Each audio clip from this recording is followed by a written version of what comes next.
আসসালামু আলাইকুম viewers, জোহানাস kitchen and লাইফস্টাইলে আরও একবার আপনাদের স্বাগত। আমি এই যে মানিকগঞ্জের ডেরা রিসোর্টের সেদিন পার্ট অন দিয়েছিলাম ভিডিওর, যেহেতু ভিডিওটা বড় হয়ে যায় এজন্য আজকে দিয়েছি পার্ট 2। এখানে দুপুরে এসে আমরা রুমে একটু সময় রেস্ট নিয়ে চলে যাচ্ছি লাঞ্চের টেবিলে। আমাদের লাঞ্চ করতে যেতে একটু দেরি হয়ে গিয়েছিল, তবে অনেক গরম আর আমরা ক্লান্ত ছিলাম।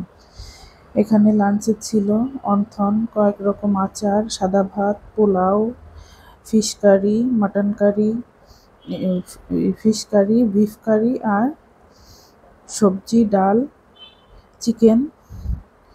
আমরা লাঞ্চ শেষ করে রুমে এসে একটু সময় রেস্ট নিয়ে আবার বের হলাম। বাচ্চারা এই যে সুইমিং পুলে নামবে, সেজন্য আমরা সুইমিং পুলের দিকে যাচ্ছি। ওয়েব পুলে গিয়ে দেখি যে ওয়েব বন্ধ করে দিয়েছে আমাদের যেতে, যেহেতু একটু দেরি হয়ে গিয়েছিল, আর মিউজিকও বন্ধ করে দিয়েছিল।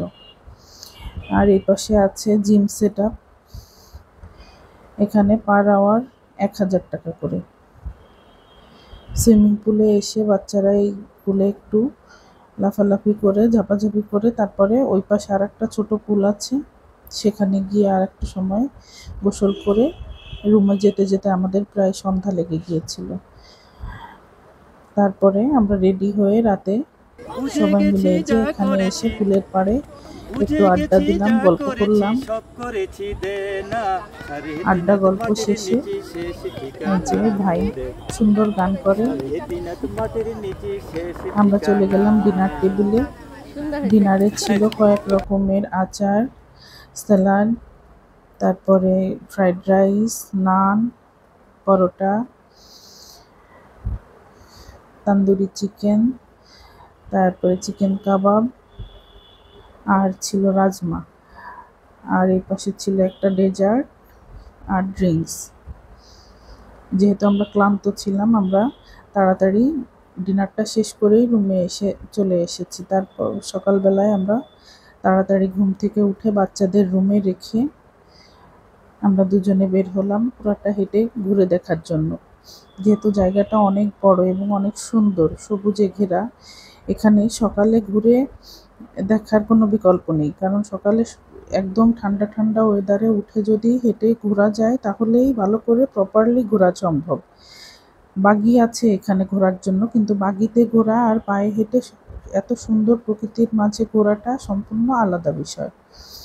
আমরা এই যে এই পাশে ছিল ছোট ছোট কটেজ, যেগুলো লেক ভিউ কটেজ ছিল। এই যে এখানে লেকের উপরে একটা ব্রিজ, এটা হচ্ছে লাভ ব্রিজ। লাভ ব্রিজে আমরা একটু বেকাতেড়া হয়ে পোজ দিয়ে ছবি তুললাম, তুলে দেন সামনের দিকে এগিয়ে গেলাম যে দেখি সামনে কি আছে।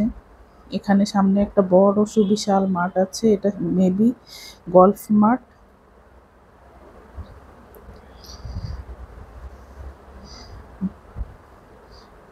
একদম চারপাশ নিরিবিলি, সবুজে ঘেরা, কোনো গাড়ির হর্ন নেই,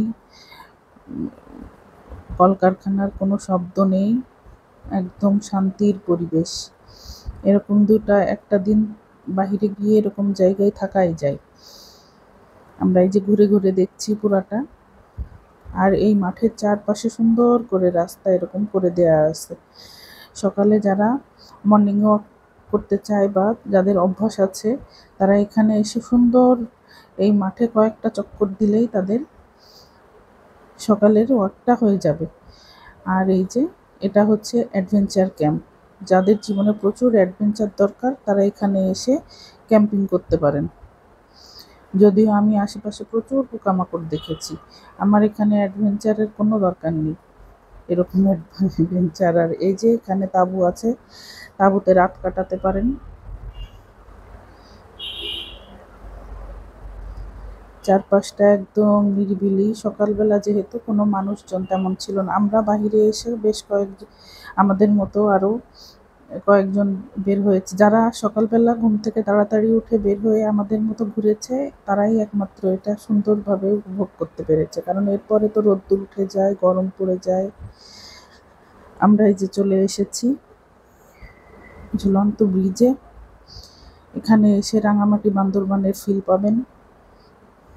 যদিও এখানে উঠলে ব্রিজটা দোলে, যার জন্য বেশ ভয় লাগে। আর এই যে গাছের উপরে ছোট্ট একটা নীল, এখান দিয়ে হেঁটে তারপরে আমরা ব্রেকফাস্ট টেবিলে চলে এসেছি। আর ব্রেকফাস্ট শেষ করে এই যে আমি আমলকি পাট। আর আমাদের ভিডিও যদি ভালো লাগে অবশ্যই একটা লাইক দিয়ে ফলো দিয়ে আমাদের পাশে থাকবেন। Thank you so much.